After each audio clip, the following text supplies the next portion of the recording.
saya sempat juga dikira orang gila sama orang-orang ngumpulin sampah tapi nggak ada tujuan gitu loh. Jadi emang hanya modal nekat ya. Bener-bener cuman punya keinginan gitu loh. Dengan usaha saya ya prosesnya nggak setahun 2 tahun mas gitu loh. Prosesnya lama mas gitu loh. Ibaratnya ya apa ya? Ya dari kita kendala, yaitu pengalaman saya belajar otodidak gitu. Soalnya apa? Belajar dari tekanan hidup gitu loh. Saya kerjakan sendiri gitu loh. Ya itu sih.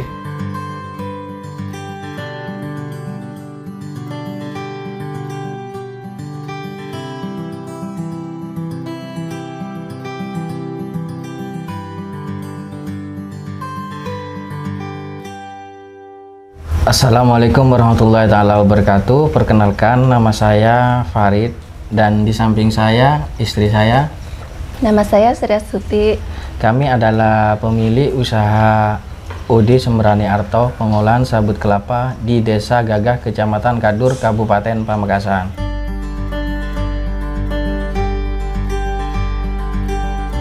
Saya pada tahun 2018 kemarin sempat bekerja di perusahaan swasta di Surabaya. Atasan kami punya ide untuk nyuruh kami untuk mengumpulkan bahan baku sabut kelapa. Jadi kami ditugaskan untuk mencari sabut kelapa di Madura, dan waktu itu kami mencari dan keputusan teman saya itu nggak jadi, dan akhirnya saya memutuskan untuk mengolah sabut kelapa ini dengan metode saya sendiri, dan kami memutuskan untuk mengembangkan usaha ini di Desa Gagah ini, tempat kelahiran saya sendiri. Awalnya saya emang tidak fokus dari sini. Dari semenjak Covid 2020-2021 pekerjaan kami di yang swasta di Surabaya itu mengalami PHK massal, jadi saya terimbas juga. Akhirnya saya memutuskan pulang ke Madura di 2022 Januari. Kami mau fokus dan tekun di usaha ini, dan kami terjun sendiri. Emang awal-awalnya kami pasrahkan ke saudara-saudara kami. Jadi saat ini saya mau fokus dan mengembangkan sendiri dari segi ekspor dan untuk pemasarannya.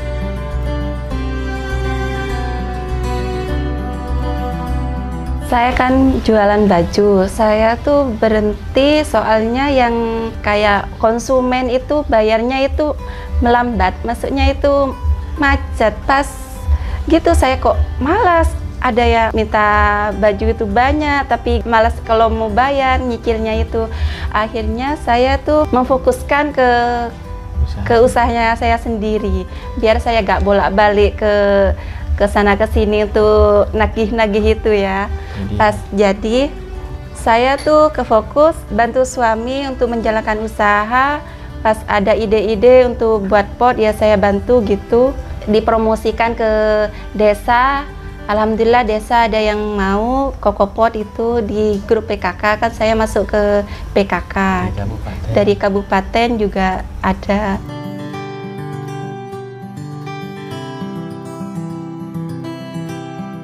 Awal mula untuk usaha ini saya udah mulai down awalnya kemarin itu, cuman saya melihat untuk di Desa Gagah ini, Kecamatan Kadur, punya potensi. Di samping kanan saya itu banyak petani-petani kelapa yang sampai sekarang itu untuk kulit kelapa atau sepet itu hanya diterlantarkan aja terus dibuang. Jadi apa ya, misi saya bukan untuk saya pribadi, jadi untuk semua masyarakat terutama di Desa Gagah ini biar bisa terbantu untuk limbah sabut kelapa ini. Mungkin selama ini cuman kelapanya aja yang bisa dijual, dan batoknya mungkin bisa dijual juga, tapi untuk sabut selama ini belum ada kayak gitu. Makanya saya misi besar untuk menjalankan usaha ini sampai sekarang, dan saya juga sudah banyak motivasi dari luar, jadi saya ya tidak down lagi untuk menjalankan ini.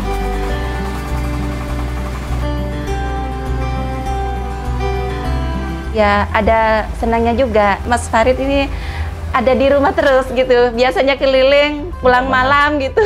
Waktu riset itu ada di rumah terus gitu, enaknya. Kan kalau kerja di perusahaan itu target. Nah, sekarang enaknya tuh plong gitu. Jadi nggak mikir kepikiran suami di mana gitu. Kalau dulu tuh pikiran suami ada di mana, di telepon tidak dijawab, ada di jalan.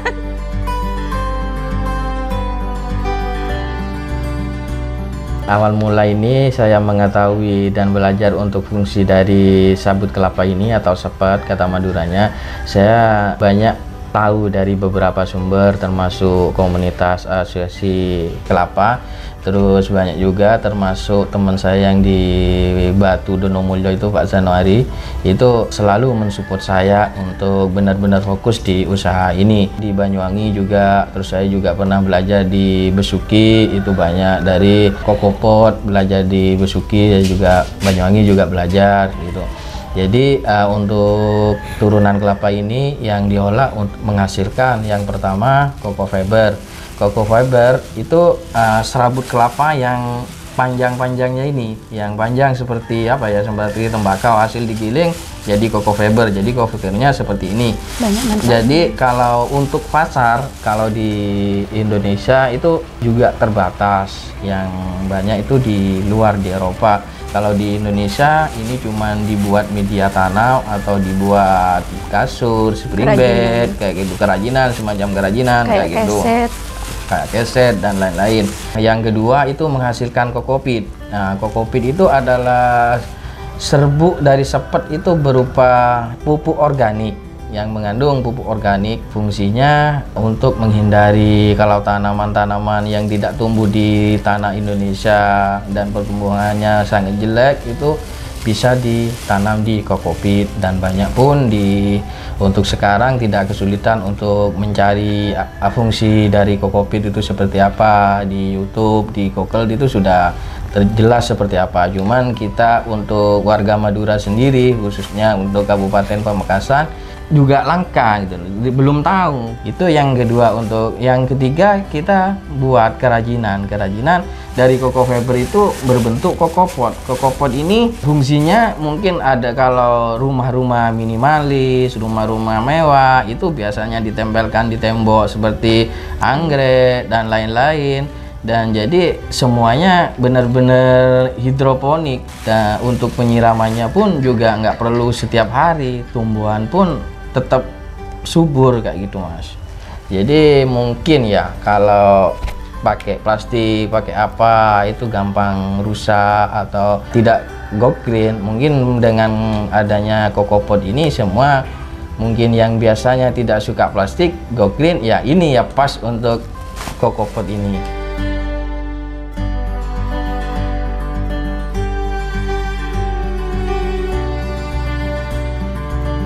Nah, untuk proses dan teknisnya untuk pengolahan sabut kelapa yang menghasilkan cocoa fiber dan kokopit itu pertamanya gini, dari bahan baku dari kelapa. Kelapa itu kan kulitnya dibuang terus menjadi sepat ya. Disitulah sepat yang kita kelola. Itu proses awalnya kita rendam dulu. Pertama fungsi ngerendam kita untuk menghilangkan debu yang bekerja biar tidak kena sesak nafas. Yang kedua menurunkan zat tanin. Zat tanin yang tadinya kami jelaskan untuk yang menghasilkan kokopit. Jadi kalau tidak direndam untuk kokopit itu zat taninnya tinggi. Jadi awalnya menjadi subur tanaman kalau nggak direndam dengan tingginya zat tanin tadi, zat pewarna, itu tanaman jadi kerdil kayak gitu ya. Makanya saya trik atau untuk menurunkan zat tanin itu saya rendam. Setelah direndam kita proses pakai mesin, digiling, terus digiling keluar cocoa fiber. Untuk corong depan keluar cocoa fiber, yang ke bawah kokopit. Jadi setelah menjadi cocoa fiber, kalau kita punya PO untuk luar negeri atau ekspor, kita setelah proses digiling jadi cocoa fiber kita dijemur sampai kadar air itu 10%. Diayak, setelah diayak untuk menghilangkan debu menjadi maksimal 5% untuk debunya kalau ekspor. Jadi setelah itu dipres, baru kita finish untuk Koko Fiber. Kalau untuk Kokopit kita jual karungan, setelah turun dari mesin itu Kokopit langsung kita masukin sak. Dan yang ketiga untuk Kokopot, itu Kokopot itu yang tadinya untuk tanaman-tanaman bunga itu istilahnya pot bunga, itu dari Koko Fiber tadi. Kalau buat lokal kita kelola lagi menjadi kerajinan yang berbentuk Kokopot. Jadi Koko Fiber itu setelah kering kita lapisi dengan kawat riner, jadi pakai casing itu biar tidak pecah, dengan harga yang sangat terjangkau lah untuk Kabupaten Makassar. Dan kita juga melayani partai besar juga bisa juga kita layani kayak gitu kan.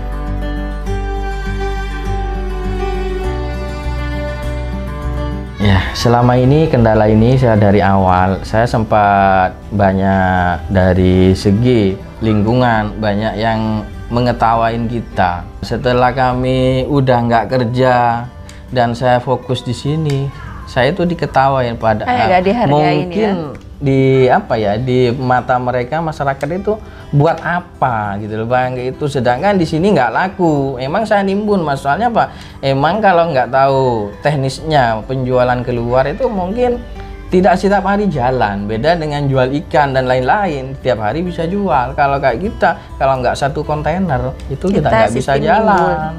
Jadi mungkin saya diketawain tiap hari nyalain mesin kok kayak gini-gini. Emang saya apa ya Mas? Emang kok gak laku-laku gitu. Kok giling tiap hari gak laku-laku gitu. Waktu itu emang saya setelah PHK itu emang kesulitan semuanya Mas. Ya? Semua saya sempat ya mobil juga dijual udah nggak ada.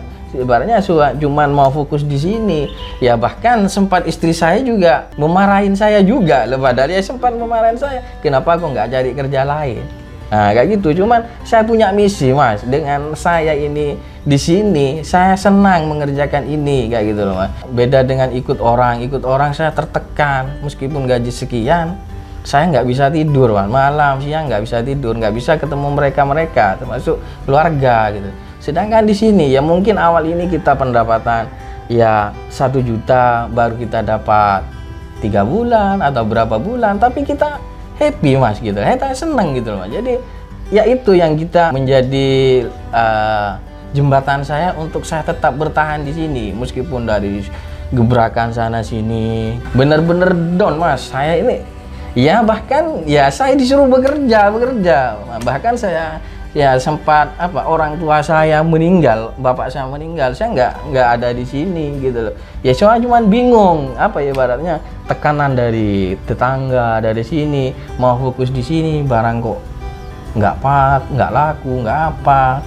Ya sebetulnya kalau pikiran saya prospeknya ini luar biasa gitu loh. Cuman ya saya awalnya nggak kuat dari tetangga, kendala tetangga ini barang sampah kayak gini dikelola kayak gitu. Faktor utama yang terbesar menurut saya itu di lingkungan Mas. Kalau sini Mas, lingkungan di sini pro dan kontra lingkungan itu Mas. Seandainya masyarakat sini ngerti sepet itu digunakan untuk menjadikan uang, kita bisa dijual ke saya gitu, dimanfaatkan.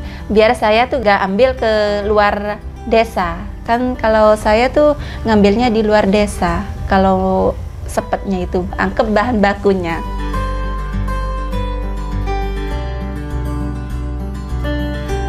Awal-awal untuk pemasaran kami emang awalnya buntu Mas masalah pemasaran ini, tapi saya nggak putus asa.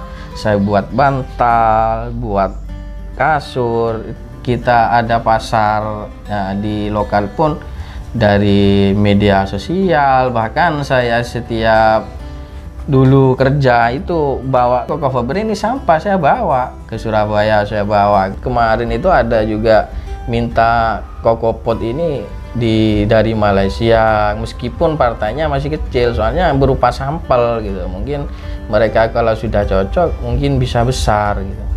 Ya di situ, tapi saya tuh juga apa ya tiap malam, tiap hari itu di medsos itu selalu expose gitu. Itu sistem pemasaran saya, dan istri saya mungkin lewat teman organisasinya ya mungkin juga ada kayak gitu. Ya, di kontak telepon, tak promosiin di WA itu ada yang mesen. Kebetulan Bapak juga di Pamekasan yang kebetulan sekarang langganan tetap.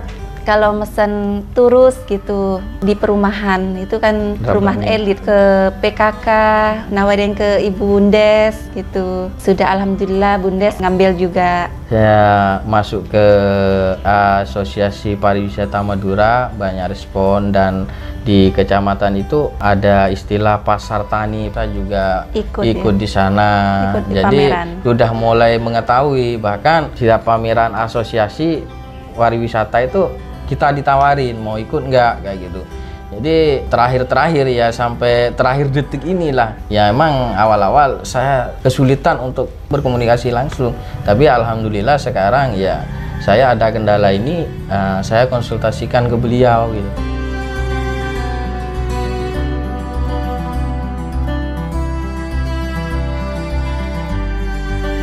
Target ke depan saya itu petani-petani yang di sini itu termasuk di Desa Gaga, apalagi di tingkat kabupaten, bagaimana kita bisa membantu membeli sampah mereka gitu. Soalnya apa? Untuk di Kabupaten Pamekasan saat ini emang yang ada pengolahan ini cuman di Desa Gaga ini. Kebetulan yang punya pertanian kelapa untuk di Kabupaten Pamekasan golongannya termasuk khususnya di Desa Gaga sampai ke utara itu sangat banyak sekali gitu.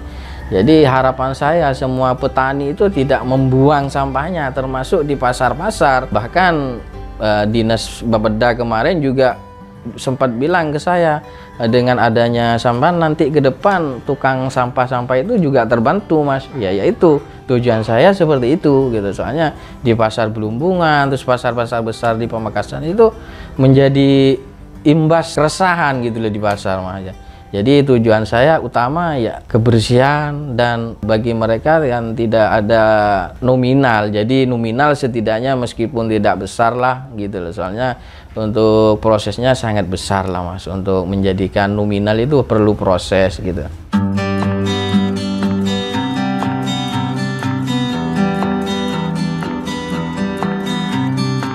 Memang usaha ini saya rintis sendiri, bukan turunan dari orang tua. Jadi emang awal mula ini, dari awal itu bukan enak, sempat benar-benar tragis. Dari awal mula kita timbul ide mengolah ini, emang saya dari ditipu teman gitu.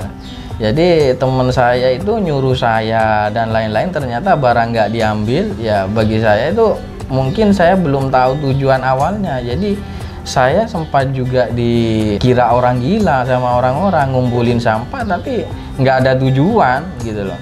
Jadi emang hanya modal nekat ya. Bener-bener cuman punya keinginan gitu loh. Cuman punya keinginan, saya tidak pengen malu sama orang gitu. Jadi banyak sih kendala. Emang saya bukan basicnya di dunia industri, cuman saya memberanikan diri. Awalnya emang mesin saya ini produk yang dihasilkan tidak bisa dijual gitu, Mas. Cuman saya memberanikan diri, soalnya apa, saya udah terlanjur habis banyak, tapi gimana ya, hasilnya barangnya kok nggak bisa gitu. Akhirnya saya modifikasi sendiri, dari saya kerjakan sendiri. Awalnya saya tidak bisa ngelas, awalnya saya panggilan, saya kerjakan sendiri. Saya sampai kena circle dan lain-lain ya. Kena lasnya sampai matanya merah, sampai ngelas itu sampai 1 minggu itu nggak kelihatan gitu loh. Nggak lihat. Kalau kan pertamanya nggak tahu, nggak pakai kacamata.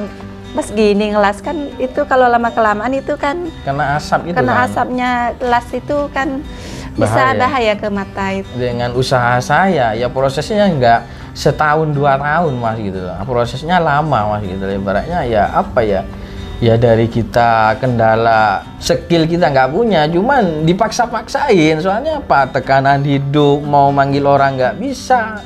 Akhirnya ya jadi ilmu juga ke saya sebetulnya. Sekarang saya juga bisa ngelas, bisa nyerkel. Bahkan sekarang ada teman saya mau buat mesin, buat apa itu, saya diterlibatkan gitu loh, Mas. Jadi ibaratnya saya juga bisa berbagi ilmu lah gitu loh. Yaitu pengalaman saya belajar otodidak gitu. Soalnya apa? Belajar dari tekanan hidup gitu loh, Mas. Saya kerjakan sendiri gitu, Mas. Ya, itu sih.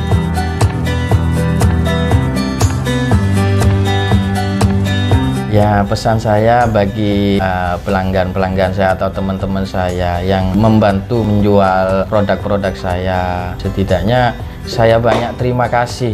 Selama ini kita dibantu. Bagi saya saat ini, mungkin kalau pengusaha sudah punya modal, mungkin sudah biasa. Tapi bagi saya, pengusaha yang belum punya modal, itu yang luar biasa. Bagi teman-teman khususnya di Madura, itu mungkin ada kepala desa atau komunitas dan lain-lain, mungkin kita bisa berbagi dan konsultasi, berbagi ilmu lah. Semua itu tidak instan lah untuk menjalankan usaha ini, soalnya penuh dengan jerih payah lah, terutama bagi yang minim modal lah, kita harus banyak konsultasi. Jadi semua kalangan yang khususnya Madura, monggo dipersilakan untuk berkomodasi dengan saya, nggak apa-apa.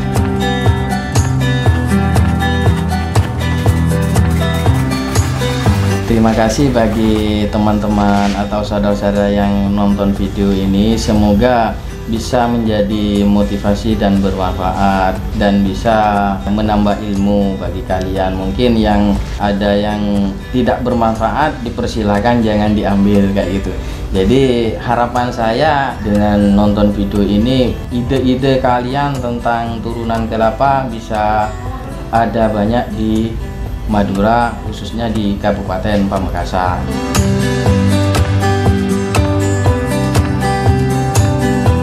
Jangan lupa subscribe channel YouTube Legenda Kreatif. Mantap.